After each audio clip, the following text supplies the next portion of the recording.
Welcome, useless eaters, to the Odd Man Out podcast, where we talk about hidden history, deep political policy, occult deconstruction, economics, religion, and philosophy. I'm your rabbit hole aficionado, the Odd Man. Welcome.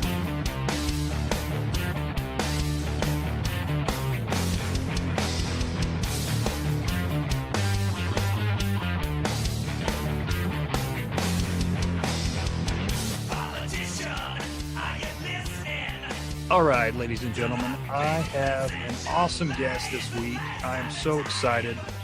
I've been following this guy for several years now, and before I found him, I really didn't know anything about the subject we're going to be speaking on, and it's just, he's a wealth of information. I've never come across any other source that had so much information on the subject, and that subject is the Jesuits. And the person I am talking with today is none other than Johnny Cirucci. Hey, Johnny, thanks for joining the show, man. It is my distinct pleasure to be here. I've been tracking you and your work since we've been connected for quite some time on social networking, man. So I'm excited to be here. I appreciate it, man. Yeah, I think I'm on some of these other shows, and a lot of people mention the Jesuits, and they're really interested in, it's kind of like the Freemasons, that whole conspiracy has been kind of in the zone for a long time, but the Jesuits have been more hidden, and people are really starting to wonder about them. And I think they're slowly but surely catching on, at least in the alternative news community, that they've played a big part in history. And I think that's such a great thing that you're bringing to the attention of the people, because it's the hidden history, the history that is so rich. And I'm super excited to have you on, man, to talk about it. I always put it this way, that if you think about it, the whole reason why we're here, alternative media, air quotes, is to tell people that we have an audience that questions things. And they come to us looking for answers. Okay, so I'm not buying this whole idea of the elections actually being done, actually people voting and the votes being lawfully counted, and these are real people that just happen to get into politics. I'm not buying that. I'm not buying the official story on the moon landing. I'm not buying the official story on the Kennedy assassination. I'm not buying the official story on 9/11. I'm not buying the official story on the coronavirus. At varying levels, of course. They may say, well, okay, yeah, so we went to the moon, but how come we didn't go there since 1969? How do we have the technology to go there in 1969 and not return? Other questions at varying levels of questions. And so they turn to us and say, so if I'm questioning this, what are the answers? And I usually tell people, we'll start with your intuition. And your intuition will tell you that, okay, if there is an ultimate elite, they're not nice.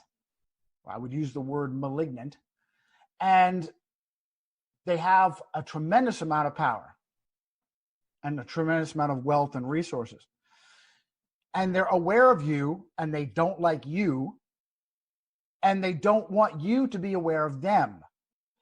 Therefore, that which is common knowledge, when people ask the question, who's really running things, I think it's safe to say could be a smokescreen, almost certainly a smokescreen. You look up on the internet, who's running things behind the scenes, Rothschilds and Rockefellers.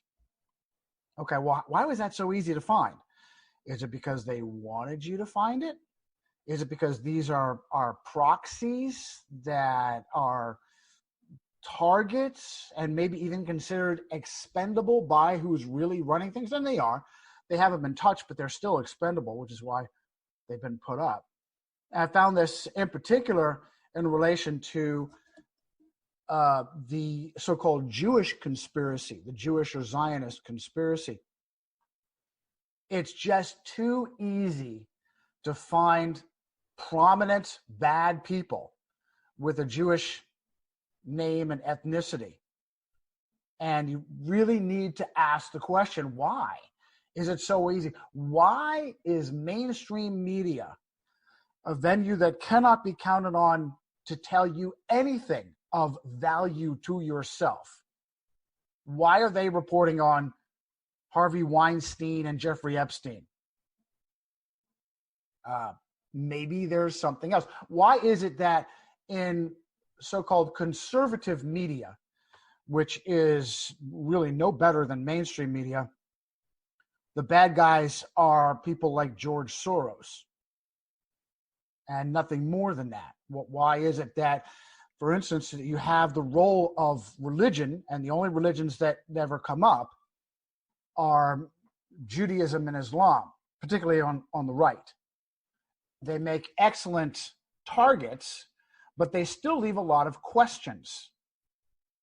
And this is part of my journey and how it is that I got to where I'm at. I agree with everything you said. They put these things out there for the public, for public consumption, because they would like to divert our attention. And especially what you said with conservative media, that's something I've been telling people for a long time is look at these conservative talking heads. I listened to Rush for years.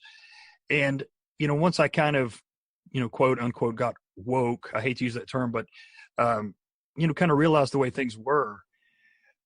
I instantly realized also that he never talked about any deep subjects. Like, he never even mentioned the Council on Foreign Relations. He wouldn't touch Bilderberg or, he wouldn't even talk about the Rothschilds or the Rockefellers for that matter. It's all this surface level stuff that they throw at you to kind of keep your attention kind of wrapped up in the, in the Democrat versus Republican, Pelosi versus Trump type things. And they just give you enough information to keep you upset, and that's about it. Yep, that's my background too. I remember it like it's yesterday. I was several bad experiences I had with so-called conservative media. One of them was listening to Jewish conservative Mark Levin, and a Ron Paul supporter came on the show. Now, these are all carefully picked by call screeners, by handlers, and a Ron Paul supporter came on the show and mentioned the Federal Reserve. Now, Ron Paul is controlled opposition. He is complete controlled opposition. I have it from a source. I don't know how trustworthy this is because the source is also controlled opposition. There's an accusation that Ron Paul is a high Freemason that spent a tremendous amount of time in Rome, actually living in Rome. But I don't have any corroborating sources on that. Of course, that would be devastating to Ron Paul and his family. And as a quick aside, to show that Ron Paul is an utter farce, is his mantra was audit the Fed, audit the Fed. Are you kidding me? If anything that we know about the Federal Reserve is accurate, we need to burn the Fed to the ground. We don't want to audit the Fed. We don't want to simply look at the books and allow the Federal Reserve to keep going. It is a criminal enterprise that has bankrupted the average American.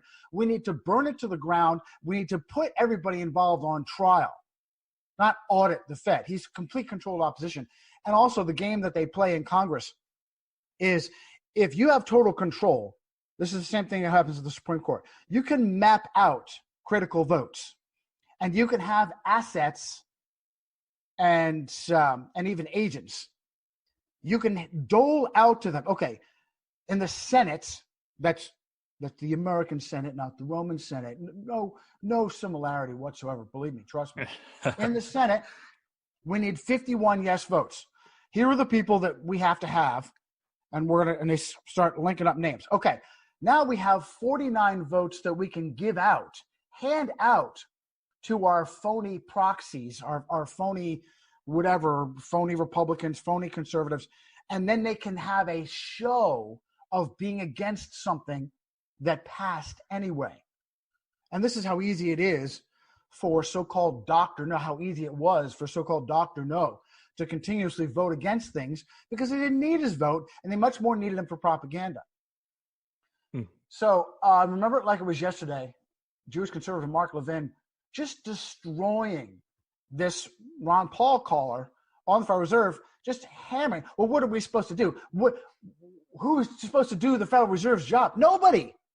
Nobody said we needed a national bank. We did quite well without a national bank.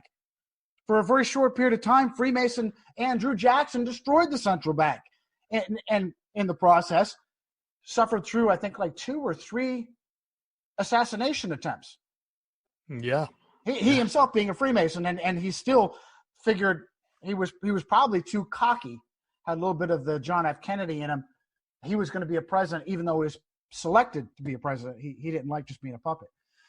So, and the same thing with Rush Limbaugh is a great example as really the premier in so-called conservative media.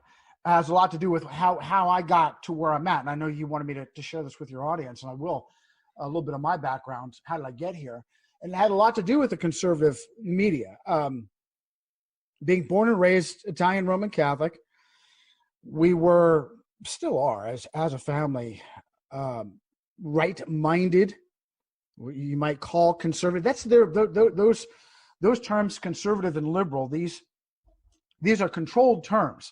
They're given to us to use to insult or marginalize those with right-minded values. That's because right-minded values are the most dangerous to a feudal slave system. The values of living for something more important than your selfish motives, your family, your faith, your nation, the desire to live, as the Christian Bible says, by the sweat of your own brow. And you value things outside of yourself, such as life. You're selfless versus selfish. And I hate to say it, but that's really the basic divider between what is called left and right. So we're slandered as conservative, meaning stuck in the mud. They are promoted as liberal and progressive and open-minded and free-thinking. Meanwhile, this group is far more closed-minded than those with right-wing values. But as a result of that background, I gravitated. It's pretty easy. It was even easy, back when I was growing up, 20, 30 years, good grief, I know, 30, 40 years ago, to see the level of deceit and propaganda coming from so-called mainstream media, always with a left-leaning bent and sometimes a far left bent. And so I gravitated towards the so-called alternatives and was, over time, disappointed by them. And a couple of events really brought this to a head for me. And with my background, I ended up going in the military and doing that for 20 years. And in hindsight, I'm really sorry that I did because of a lot of reasons. And I can get into that later. But there were really 2 events that pushed me away from so-called conservative media. And that was the advent of the Barack Obama administration and the supposed killing of Osama bin Laden. I realized right away, and one of the things that had always rubbed me wrong, I was a bit of a populist, I guess. Can we call it that? Again, we're using their terms. Populist is bad because you're going along with the popular agenda. You're not really thinking for yourself. That's not true, but it just describes my desire to do what's best for the citizenry. And Limbaugh was always in for big moneyed interest, in particular big oil. And that would always upset me. That would always press my buttons. Drive down the street and see 3 or 4 completely different gas station, big oil gas stations, selling gas for the exact same price, all the way down to a tenth of a penny, using the propaganda deceit game of charging something for 99 cents and 9/10 of a penny. Okay, it's not the full dollar. It's 99.9. How stupid am I? It's a manipulation. It's a form of manipulation. And it's all the same price, which means that our critical resource of so-called fossil fuel in and of itself, another show, a critical resource is being manipulated by an oligarchy, a rule of the few. And the clown that supposedly is representing me, Rush Limbaugh, is all in for them because they haven't made enough billions and trillions. So even before the Obama administration and the bin Laden killing, I was not a lockstep conservative media guy. And it was as soon as I realized that there was something very shady about Barack Obama, that none of the mainstream talking heads were covering, that was the beginning of the end for me. That was when I started to look elsewhere for information and how to stay plugged in. I was still in the service in 2011 when they supposedly, SEAL Team 6, supposedly burst in on Osama bin Laden, shot him on sight, and dumped him in the ocean. Then we find out one guy was Robert O'Neill was one guy that supposedly killed him, and then two different SEALs wrote two different books about how they really killed bin Laden. Well, what is going on? Then we find out from mainstream sources that the so-called, Situation Room, whatever they call it, well, all those Luciferians in there, and Robert Gates and Obama and Biden and Hillary Clinton, they're all in. Hillary Clinton with her hand over her mouth watching Osama bin Laden be killed. Leon Panetta, I think, was in there. All these names have a common Jesuit thread, by the way. Turns out that was faked, admitted by mainstream media. Got background information. You got stuff like, let me see, the picture of bin Laden, the brutal, bloody picture, also being admitted by mainstream media to have been fake. Well, I was still in the service at the time, and I found out from my commanding officer, who had connections in the special operations community, came to me and kind of, come on in, close the door, told me privately that the official story was BS, and he got it from the special forces, the special operations community, from really, I say special operations to be specific, really special forces connections. The difference between special operations and special forces is huge. Special operations includes administrators, logisticians, drone pilots, on and on. Special forces is the much more specific guys out there, operators pulling triggers and so forth. So big difference. For instance, Aquino was special operations. That fat clown wouldn't know how to pull a trigger unless one was pulled on him. And it's too bad. Supposedly he's recently died. And another reason why I'm glad to be out of the military, where ridiculous clowns like that and their eyebrows can make it to lieutenant colonel, and I get forced out at captain. So absolute joke. So that was the process. And I had a background of both journalism and blogging. I wrote for the university newspaper when I went to college. And so I've always been very plugged in. And as a result, I learned something in going to school and growing up, how to win arguments. And that's never to just have an opinion. That's always to present cited facts as proof of what you believe. And that has served me well. I feel it has served me well because I don't have a lot of criticisms along the lines of, oh, that guy's just making stuff up. That guy's completely full of poop. He doesn't know what he's talking about. I got my books average. I got 4 books out, and they average 700 pages and over 1,000 citations. So nobody's out there calling me a liar. Nobody's out there calling me just a fantasy nut job, tinfoil nutter. Instead, they just pretty much ignore me. So that's the one way to get to mitigate the information. But in this journey of looking, I was not satisfied.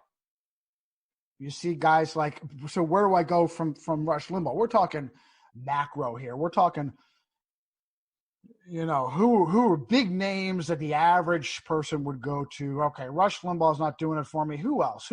Who's going to deal with some of these topics that Rush Limbaugh wouldn't dare touch, like so-called chemtrails or fluoride in the water, or what is this? There's a Bohemian Grove. What is that? Okay, so there's this guy named Alex Jones out there who's talking about this stuff, but he's doing it in a fashion that you're looking at him and asking, are you serious with all the antics and gesticulations? And it almost seems like you're trying to mock me as a listener, and you're trying to discredit the subject matter with over-the-top antics. So stayed with Alex Jones for a while until, as I say, his antics drove me to continue to look again. And I happened to come across, in my podcast search, someone that seemed very knowledgeable. And I hate to mention, well, I'll go ahead and mention him and also explain. I was blessed to meet this individual repeatedly and personally, and I am now convinced that he works for them and may very well be an incognito Jesuit priest himself, a guy by the name of Eric John Phelps.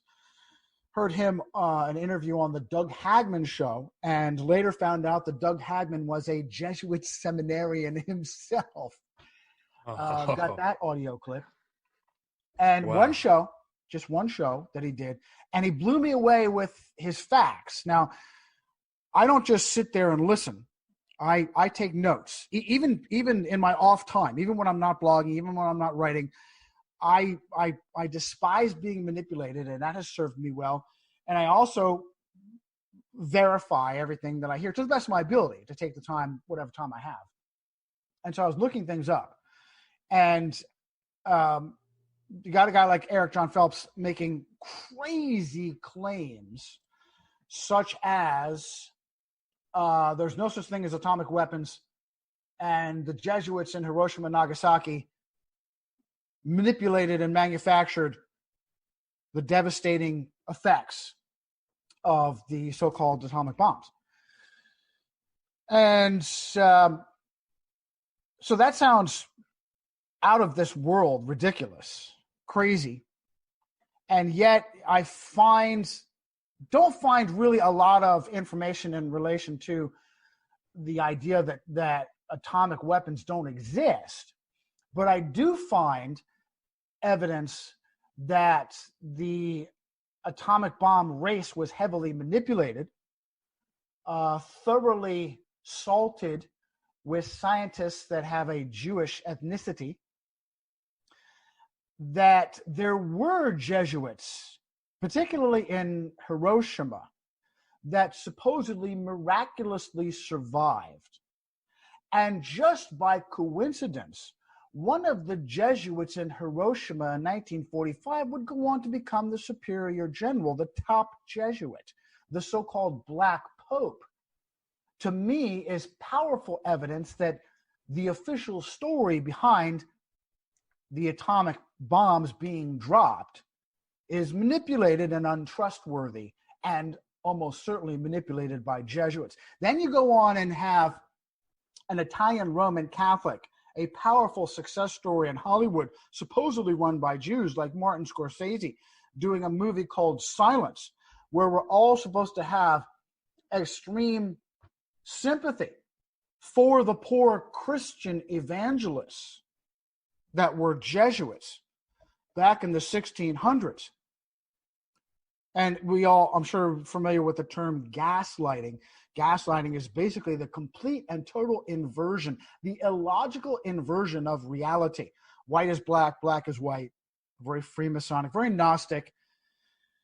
And in the movie Silence, the most evil bad guy Japanese talks with this ridiculous voice and lisp, and he's known as the Inquisitor. Well, wait a minute. I thought the Jesuits ran the Inquisition after they took it over from the Dominicans. I thought the Japanese didn't have a clue what an Inquisition was.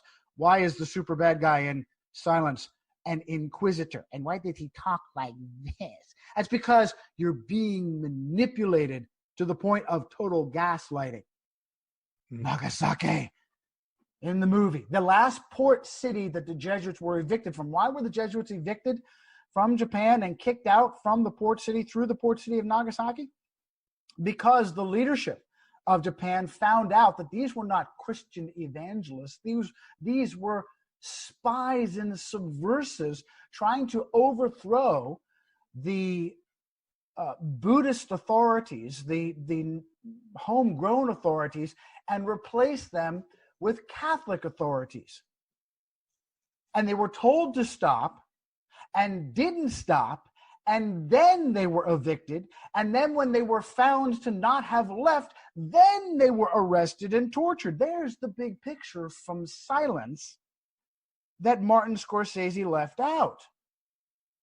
So looking this stuff up, I was shocked to see. Now, another very important factor in my growth and how it is that I got here was that in college, a dear friend of mine brought me to his non-denominational evangelical church on the premise he had fooled me. Excuse me, I was complaining about being single. And he had got me to buy into the propaganda that Christian girls are the absolute best to date. So I said, all right, I'm not into this. I don't want to go. I'm happily non-practicing Catholic, but I'm desperate. I will go to your church, scope out your girls, and that's it. I'm only doing it once. Right. And so I went there, and it was shockingly pleasant. It was a shockingly pleasant experience. I had not expected that, having been through countless Catholic masses. Stand here, kneel here, make the sign of the cross, shake the person's hand, go up for Holy Communion, sort of half kneel for the benediction and race to the way out. And I could probably still to this day go through a particular mass. It's religion by memorization. Hated it, very boring. And so didn't want to continue that experience. Was very annoyed to see how pleasant this other experience was. I mean, they had a coffee shop. They had a bookstore with some kind of interesting titles in there. I had always wanted to know, being right-minded in my values, I was gravitated towards what I thought was a Christian faith and the idea that the Bible was the Word of God and had the ultimate source of truth. But it was a bunch of nice stories, and some of the stories were kind of ridiculous. But I tried to read my Catholic Bible, my Douay-Rheims Bible. It never really got into it. And I think the Douay-Rheims was also written in Elizabethan, what I call Shakespearean gibberish. And so it made it even harder. At least my Douay-Rheims back in the day was. And so I just didn't get it. And I'll tell you, this pastor, and I'll give out the name, and I will tell you again, same thing, although to a lesser degree. I believe this movement is also very controlled, very co-opted by Rome, the Calvary Chapel movement. I don't know for sure. I would say my personal experience with this Pastor Skip Heitzig in Albuquerque, New Mexico, I would say, I can't even say that name without coming up with just a warm, overwhelming feeling. I don't think Skip willingly, well, I can't speak for him. I would say that in my Christian experiences, Skip, of course, also being a former Catholic, never once in his church, a phenomenal church, a really life-changing experience, and I would consider that the source of me becoming a born-again Christian. And I tell people tongue-in-cheek, and not really not so much tongue-in-cheek, I was a Catholic before I became a Christian. It's sad, but it's true, and it's not really a joke. And And yet, I would say probably as a result of Chuck Smith and the movement as a whole, I don't know of anyone in the Calvary movement that calls Rome what she is, the fourth and final beast, the great whore of Babylon, the beast unlike any other. And so that would be probably institutional. I don't know if they go through a process where they're told to do this. Hey, listen, we want to link up with our allies in the Catholic Church. We want to win them over, so we're not going to say anything negative about them. Well, what happens when we find out that Rome and the Jesuits rewrote our Bibles for us? What happens when we find out that Rome erased herself, Jesuit-controlled Rome has erased herself from our eschatology? That's the doctrine of prophecy, of end times things. And they're not really end times because they've been going on since the beginning of our church. And that also is part of Jesuit propaganda. Look up the name Francisco Ribera, the father of futurism. That is Christian understanding. 95% of all Christian pastors teach Jesuit heresy. That is that we have no idea who the Antichrist is. He's going to pop up somewhere down the road. He's going to sign a 7-year contract with Israel and break it 3.5 years through, and then there's going to be Armageddon. That is all Jesuit heresy. That has nothing to do with Scripture.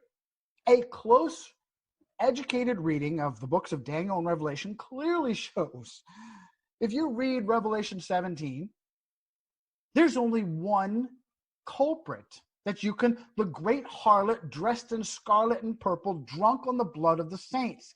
No entity has slaughtered, tortured, destroyed more Christians, more copies of the Word of God than the city-state of Rome. It is no less the crowning glory of a satanic agenda, of an agenda of whom we Christians would call Satan, Lucifer, the adversary, to erase himself from our knowledge, from the very book that should be telling us who he is and the mechanism that he needs. Now, he is incorporeal. He works through another dimension. He has to have proxies in this realm. And he does. He's got a tremendous structure, system. And it is the Catholic Church, the Vatican. It has transformed into a beast like the previous beast. Our knowledge of the 4 beasts of Daniel 7, the 4 metals of Nebuchadnezzar's dream in Daniel 2, gold, silver, bronze, and lead. We all know that they represent 4 empires, and then we suddenly stop short after Rome. Okay, Babylon, Medo-Persia, Greece, Rome. What?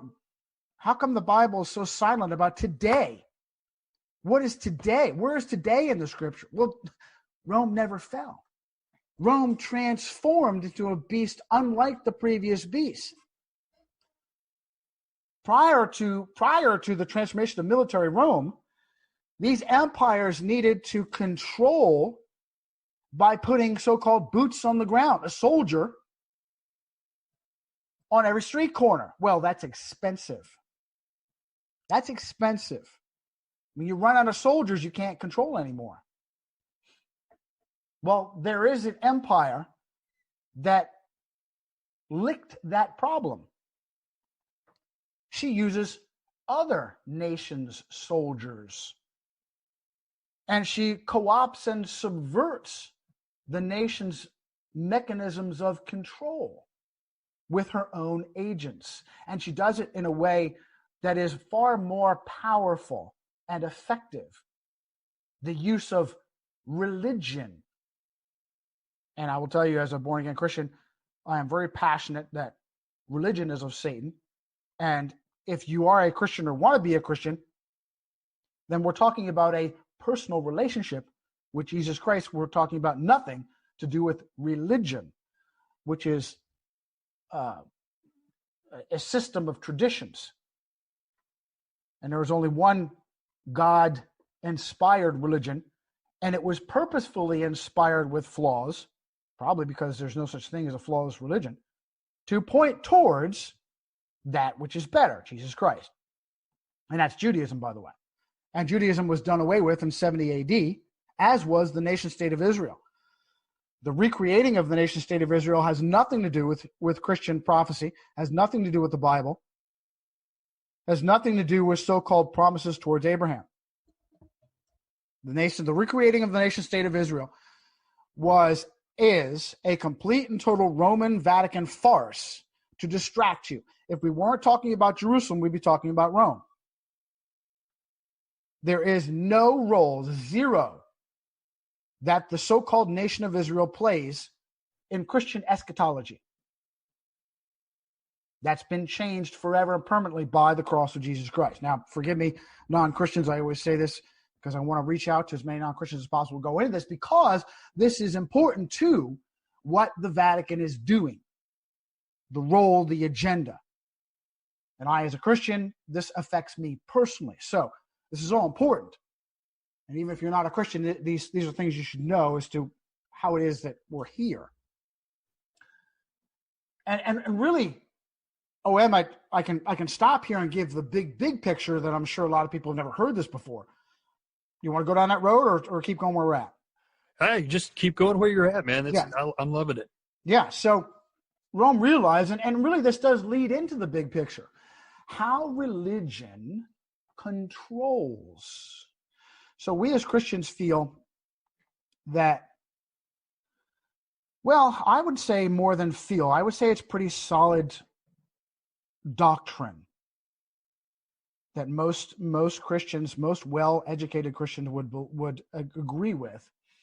Christ put religion to the cross and gave unprecedented freedom to those who have a relationship with him as a result of his sacrifice. Unprecedented freedom. And human beings enjoyed that for about 300-400 years. And then a powerful force reinstituted the control of religion and repackaged it. Now, we have this persecution of Christians right away from the Roman Empire. I guess you could say Nero was really one of the worst. An absolute monster. An absolute monster would take whole Christian families, wrap them in tar, and burn them alive, and put them in his garden like lighting fixtures. Can you imagine that? Women and children being burned alive and then having their charred corpses there. That's your garden. What an absolute monster. So this is Rome. Okay. This went on until the advent of an emperor named Constantine.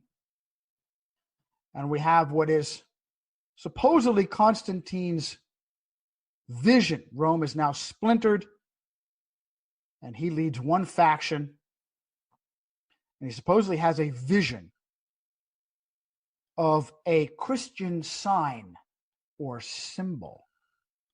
And even that sign or symbol is not thoroughly agreed upon. But he instructs his soldiers to take this sign, this Christian sign, and put it upon their shields, and they would conquer in Jesus Christ in the name of this sign. And the Battle of Milvian Bridge, they did. They won. And Constantine was able to reunite the Roman Empire. And I have to tell you, after all these years and after all my research, I still, the jury is not in on Constantine. For me, Constantine may have melded some sun worship in with Christianity, or he may not have. One thing is for sure, Constantine immediately stopped some of the worst pagan practices. That is child abuse, child sexual abuse, and child sacrifice. Constantine would go on to take over pagan shrines and confiscate their wealth and apply it to the empire. Well, to me, I don't mind any of that. I don't mind any of that. And there are various sources that say certainly his mother and maybe even his father were converted Christians. That's not really where the big trouble starts, with the exception of Constantine getting in on Christian doctrine. That was the beginning. Constantine feeling I'm the emperor, I'm a Christian, I am going to arbitrate on doctrinal issues. Well, that sets the stage for a centralized authority. And that is the easiest way for not nice people to take an organization and steer it in the wrong direction. So I would say, if anything, Constantine's centralizing of authority in Rome was the beginning of bad. However, I still to this day can't tell you if he was a sincere Christian or not. He may very well be. We'll find out. We Christians will find out in due time. But it was Theodosius I that really caused trouble, making Christianity the state religion of the Roman Empire by empirical decree.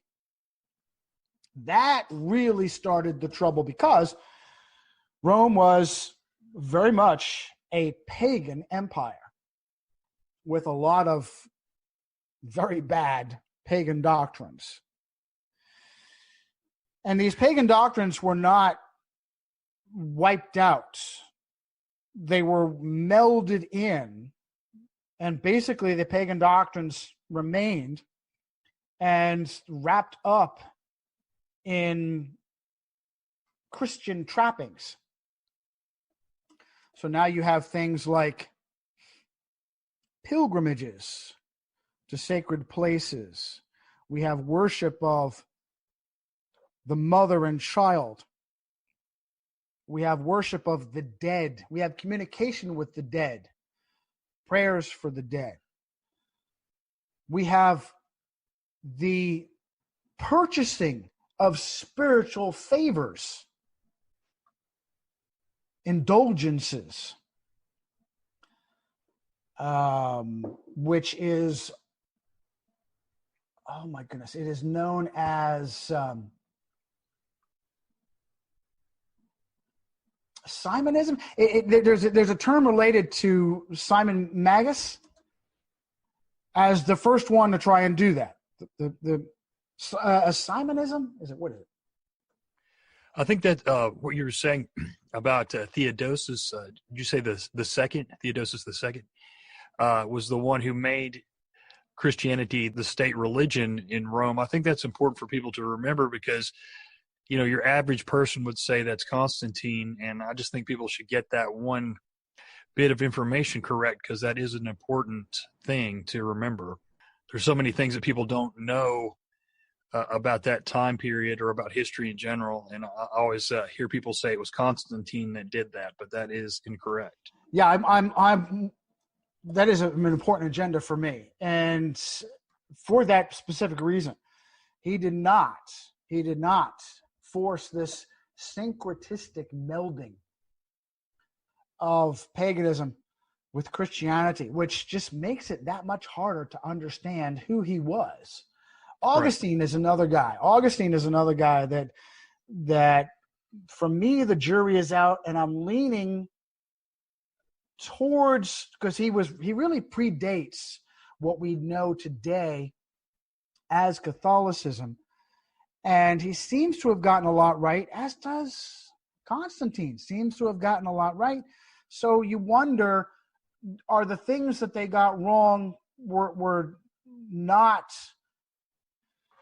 were honest mistakes, as it were? Had they realized that these things that they're doing, the centralizing of authority, did he understand that he was creating a paradigm that would allow evil forces to come in and take over Christianity? Did he understand that? And if he did, would he have walked a different path? Who knows?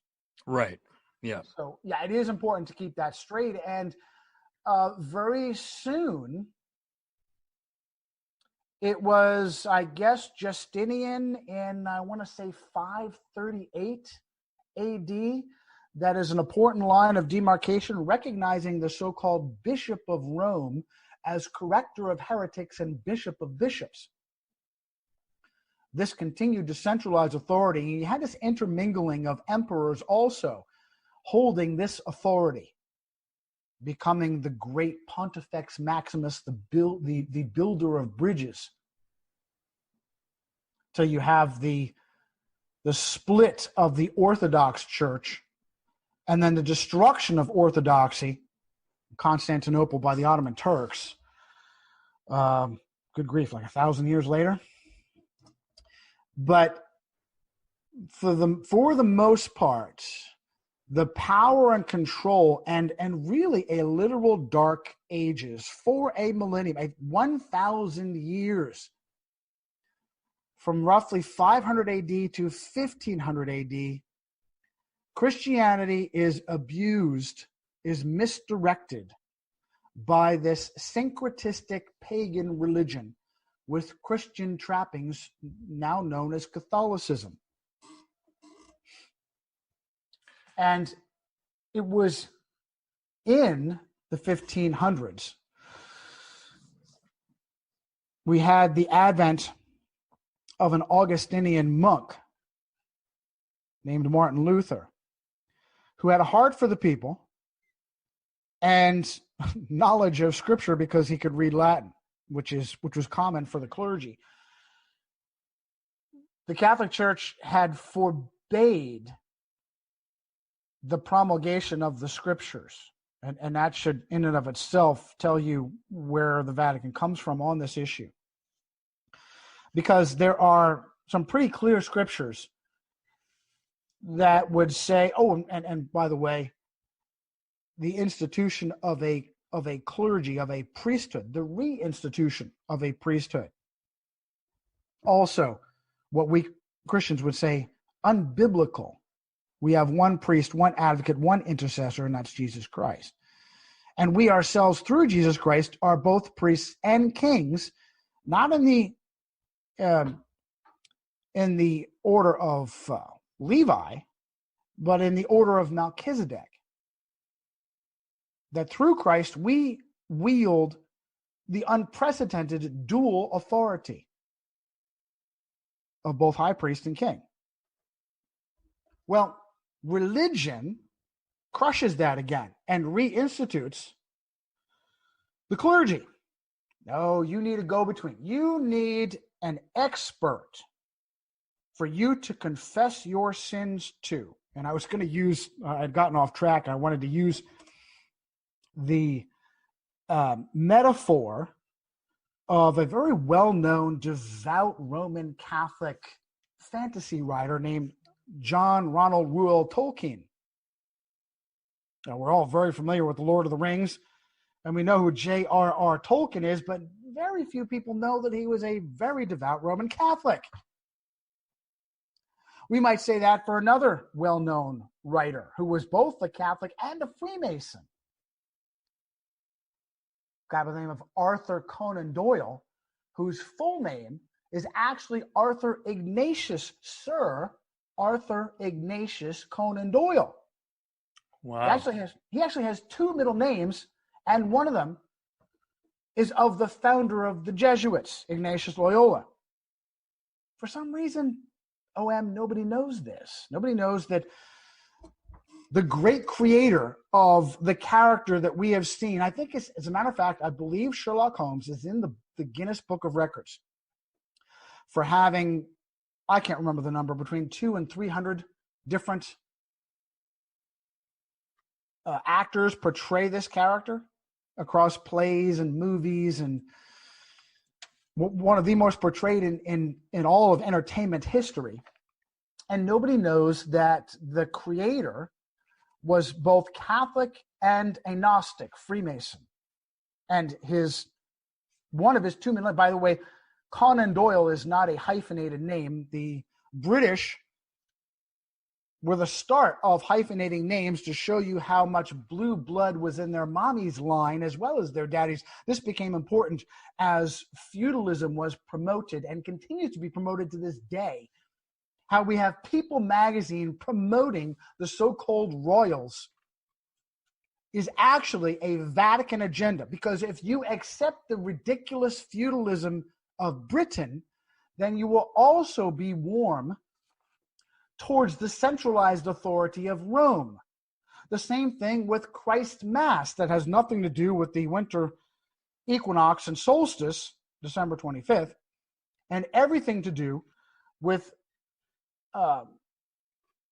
paganism that encourages you to lie to your children. Now, I don't want to make this a referendum on Christmas and why you should not. No, I put some lights up this year. I didn't go crazy. It all starts with your mind and your heart. The biggest problem I have with Christ Mass is I don't go to Mass, number one.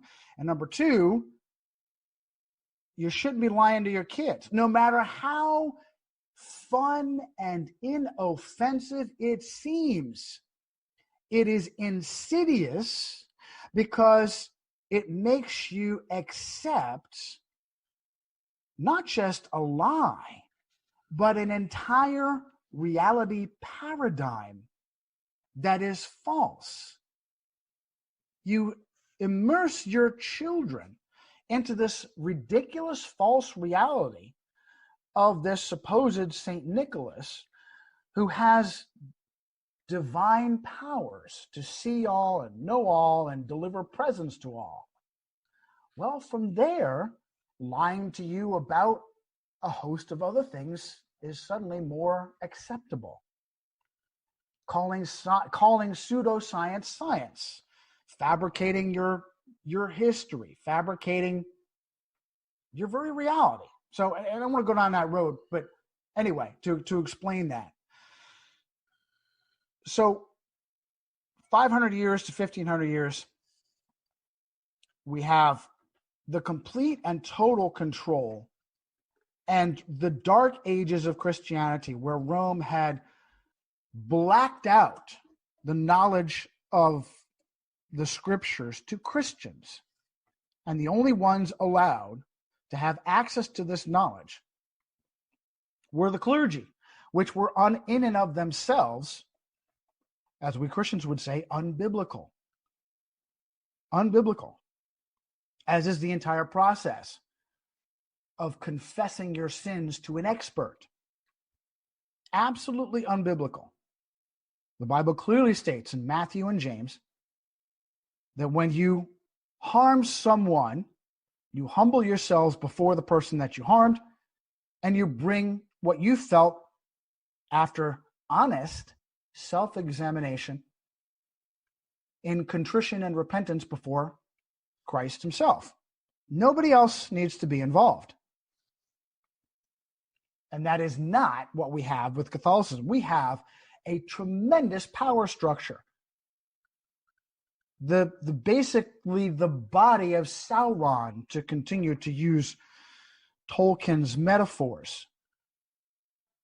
If not for the nervous system, the hands, the feet, the eyes, the ears, the mouth of Sauron, that is the Catholic Church, our adversary would be a very hard put to control human beings.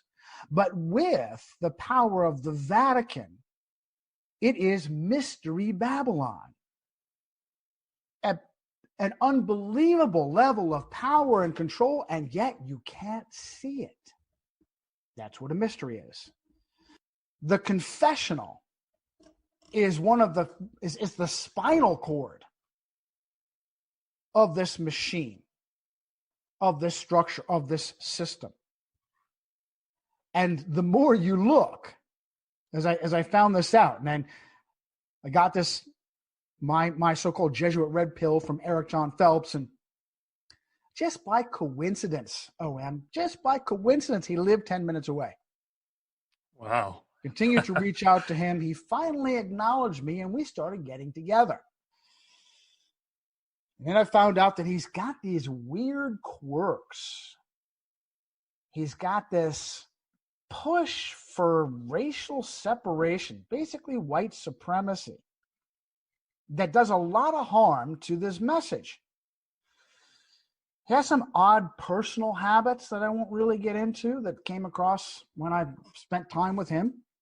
And it almost seemed to me at the time that he was putting on an act, which unfortunately is a standard for the Jesuits to get in front of truth and steer it in an unhealthy direction to an unhealthy extreme.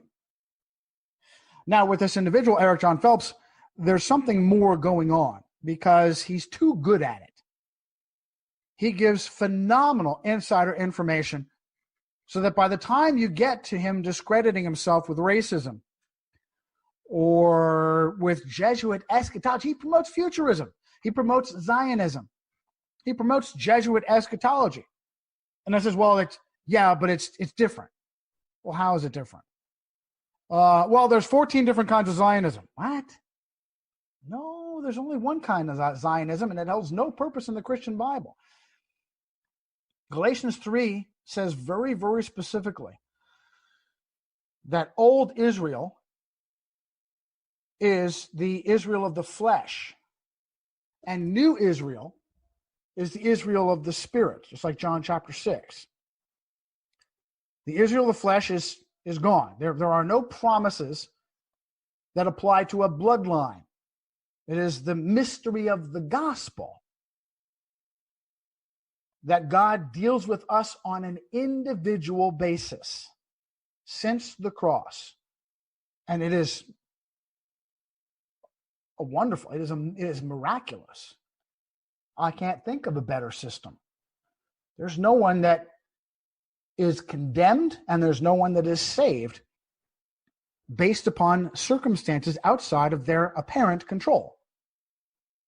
It is on an individual basis.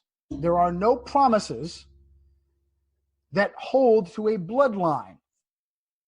There are no curses that hold to a bloodline that's over and above the whole Nephilim thing, which, by the way, is heavily controlled by Rome and the Jesuits and the Vatican as a point of distraction.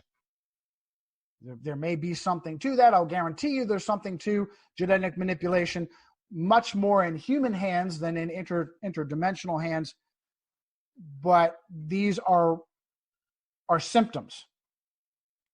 Rome, the Vatican, is the root. And let's get back to 1500 and how Christians had been living for a millennium, 1,000 years in darkness, unaware of what their own scriptures told them.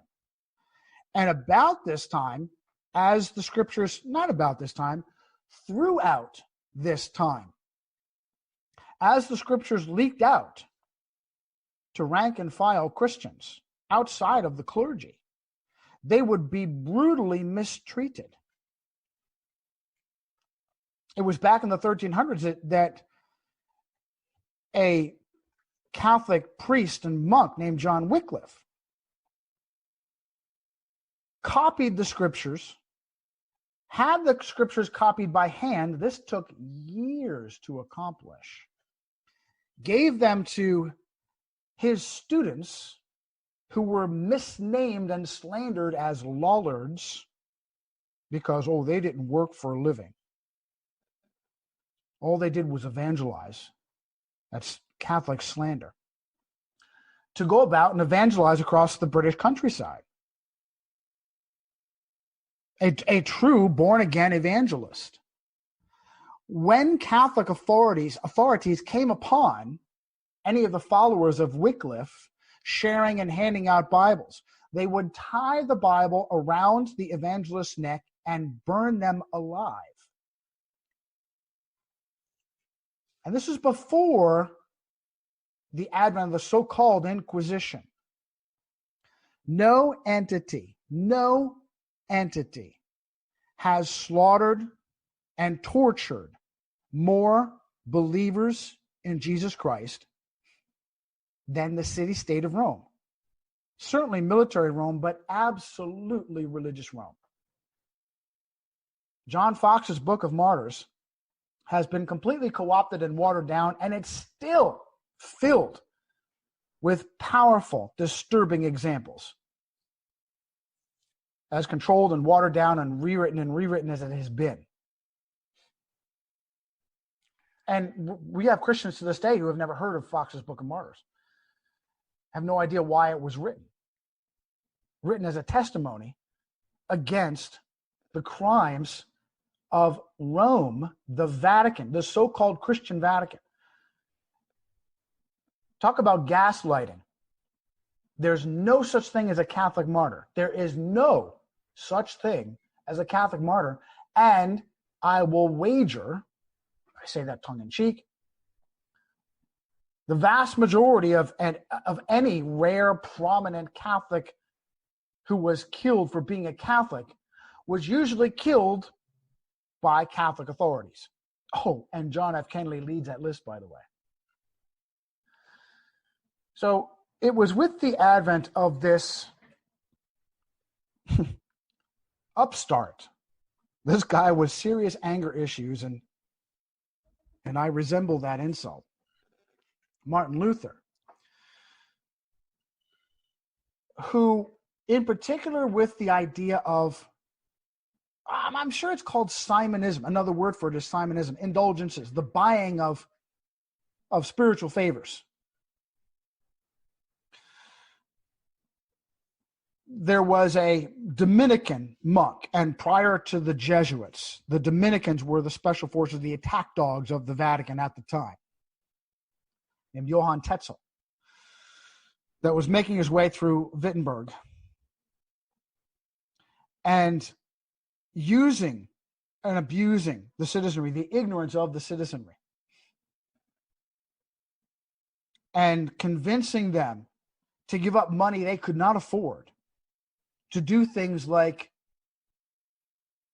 the two young parents who had lost their child to sickness, their infant to sickness, convincing them that the soul of their baby was in purgatory, but for 3 months' wages, the Pope would be happy to pray their infant's soul out of purgatory and into heaven. Wow. Oh, no exaggeration. No exaggeration. And he would actually put on a play to really push this manipulation, having actors portray souls in purgatory and actors portraying souls in hell. And so this was the basis of the 95 Theses of Martin Luther. All of these questions pertaining to the illogic of indulgences. And by the way, the Pope at the time, it upsets me that his first name was Giovanni de' Medici, Leo X.